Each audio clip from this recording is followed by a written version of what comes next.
Hello bachcho, let's read the question. The question says match the following rules with their statement. In the left hand side, the rules are Hund's rule, above principle, Pauling exclusion principle, Heisenberg's uncertainty principle. And right hand side उसका statement दिया है. So now the key concept related to this question, that is Hund's rule of multiplicity. अब Hund's rule of multiplicity है क्या? That is no pairing of electrons occurred before all the orbitals get fielded. इसका मतलब क्या है? मतलब पहले ही pairing नहीं होगा, ठीक है? पहले एक एक करके इलेक्ट्रॉन फील्ड होगा, उसके बाद पूरा का पूरा ऑर्बिटल कंप्लीट हो गया, उसके बाद अगर इलेक्ट्रॉन बचे तभी पेयरिंग होगा, ठीक है? ये डी ऑर्बिटल है, ठीक है? हम एग्जांपल ले लेते हैं, D6 है, तो D6 ये भी तो हो सकते हैं, 1 2 3 4 5 6, ये भी तो D6 है, पर ये नहीं होगा, पहले एक एक करके सब सब सेल फील्ड होगा, उसके बाद पेयरिंग होगा, ठीक है? यही है होन्स रूल ऑफ मल्टीप्लिसिटी, ठीक है? अब उसके बाद एक और आता है, ये इलेक्ट्रॉनिक कॉन्फ़िगरेशन का ही रिलेटेड एक और रूल आ जाता है, उसको हम कहते हैं ऑफबाउ प्रिंसिपल, ठीक है? अब ऑफबाउ जो है उसका इंग्लिश मीनिंग है बिल्ड, तो बिल्डिंग की तरह। अब ऑफबाउ क्या होता है? इस प्रिंसिपल में बोला है electron should feeling as per increasing order of orbital, order of energy of orbital, ठीक है? अब इसका मतलब क्या है? मतलब पहले 1s फिल्डअप होगा, उसके बाद 2s, उसके बाद 2p, उसके बाद 3s, उसके बाद 3p, ऐसे ऐसे करके, ठीक है? अगर हमारे पास 10 इलेक्ट्रॉन है, तो इसका इलेक्ट्रॉनिक कॉन्फ़िगरेशन क्या होगा? 1s2, 2s2, क्योंकि s ऑर्बिटल में मैक्सिमम 2 इलेक्ट्रॉन हो सकता है, उसके बाद होगा 2p6, अब हो गया हमारा 10 इलेक्ट्रॉन। पर अगर हम ऐसे फिलअप करें 1s2, 2s2, 3s2, then 2p4, ये भी तो 10 इलेक्ट्रॉन ही है, पर एक गलत है, क्योंकि 2s के बाद हमेशा 2p आएगा एज पर एनर्जी ऑर्डर, ठीक है? तो ऐसे ही फिल्डअप होगा इलेक्ट्रॉन, ठीक है? अब उसके बाद एक और रूल्स है, जो है पाउलिस एक्सक्लूशन प्रिंसिपल। अब ये जो तीनों रूल है, तीनों रूल ही जो है इलेक्ट्रॉनिक कॉन्फ़िगरेशन के रिलेटेड होता है, ठीक है? अब पाउलिंग एक्सक्लूशन प्रिंसिपल क्या है? That is in subshell the spin of two electrons are always opposite in direction, ठीक है? मतलब अगर एक सब सेल अगर लिया जाए, जैसे एक सब सेल, इसमें 2 इलेक्ट्रॉन आ सकते हैं, तो इसका स्पिन ऑपोजिट डायरेक्शन में होगा, इसका पिन कभी भी सेम डायरेक्शन में नहीं होगा, ठीक है?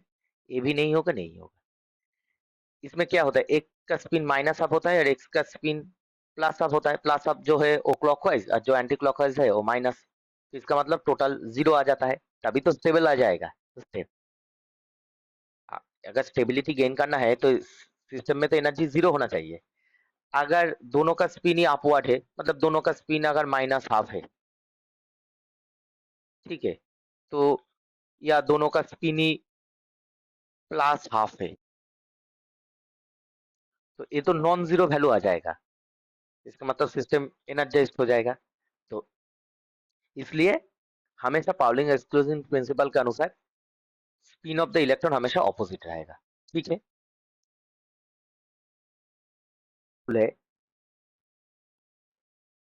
Heisenberg uncertainty principle. अब एक क्या है, दैट इज, इसको स्टेट करते हैं, it is impossible to determine the position and momentum of an electron simultaneously। अब इसका मतलब क्या है, मतलब अगर एक इलेक्ट्रॉन है, उसका जो पोजीशन है और उसका मोमेंटम कभी भी एक साथ हम डिटरमाइन नहीं कर पाएंगे। ठीक है, इसका जो फॉर्मूला है delta x delta P x greater than equals H by 4 पाई। ठीक है, अब डेल्टा एक्स पोजीशन होता है और डेल्टा पी एक्स मोमेंटम होता है। अगर इसको हमें एक्सप्लेन किया जाए, जैसे अगर एक्स वाई कोऑर्डिनेट, ये वाई है एक्स है, एक्स वाई कोऑर्डिनेट, ठीक है, अगर एक इलेक्ट्रॉन यहाँ पर है, तो इसका अगर पोजीशन डिटरमाइन किया जाए तो एक्स वाई के अनुसार एक हम इसका कोऑर्डिनेट हम पाएंगे, एक्स कोऑर्डिनेट और वाई कोऑर्डिनेट। पर अगर ये मोमेंटम, इसका मोमेंटम अगर निकलना है, मतलब ये अगर मूवमेंट होगा तभी तो मोमेंटम आएगा, क्योंकि मोमेंटम का फॉर्मूला क्या है, मास इनटू वेलोसिटी। इसका मतलब वेलोसिटी मतलब इस, ये जो पार्टिकल है वो स्टेशनरी नहीं है, वो मूव कर रहा है। तो अगर मूव कर रहा है तो कभी इलेक्ट्रॉन का पोजीशन यहाँ पर रहेगा, कभी यहाँ पर, तो कभी यहाँ पर, कभी यहाँ पर। तो इसका मतलब हम एग्जैक्ट पोजीशन नहीं पाएंगे, तो इसका पोजीशन हम डिटरमाइन नहीं कर पाएंगे अगर मोमेंटम इसका डिटरमाइन किया जाए। अगर इसको फिक्स किया जाए तभी इसका पोजीशन मिलेगा, पर उसका मोमेंटम नहीं मिलेगा। ठीक है, अब इस क्वेश्चन को आते हैं, देखते हैं। अब इस क्वेश्चन में, इस क्वेश्चन को सॉल्व करते हैं। ठीक है, जो दिया है हुन्स रूल बोला है। ठीक है, अब हुन्स रूल क्या होगा, मैंने बोल दिया, जो कभी भी इलेक्ट्रॉन फिल्ड अप तभी होगा, पेयरिंग होगा जब पूरा ऑर्बिटल कंप्लीट हो जाएगा।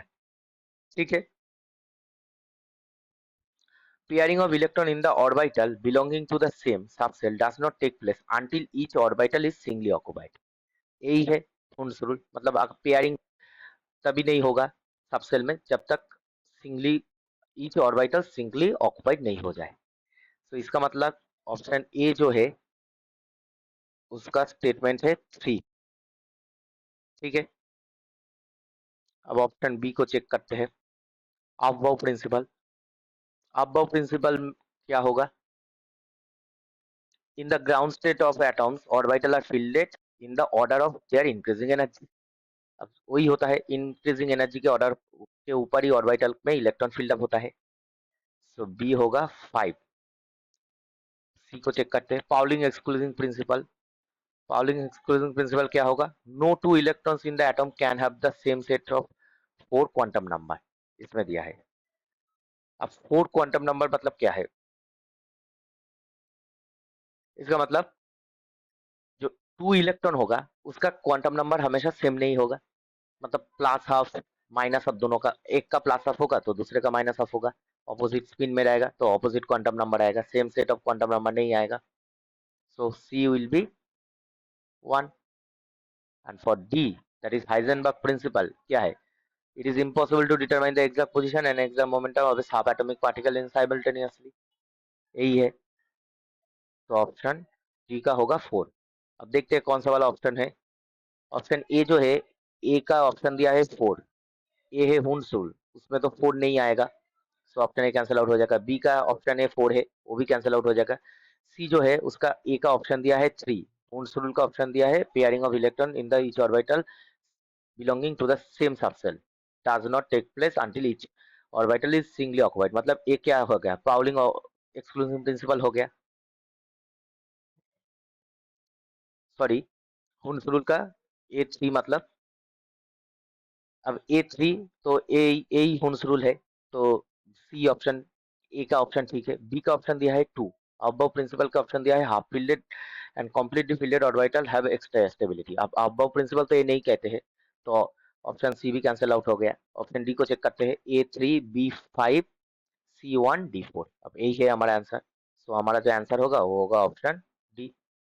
सो हमारा आंसर है option D. I hope you will understand the solution very well. Best of luck.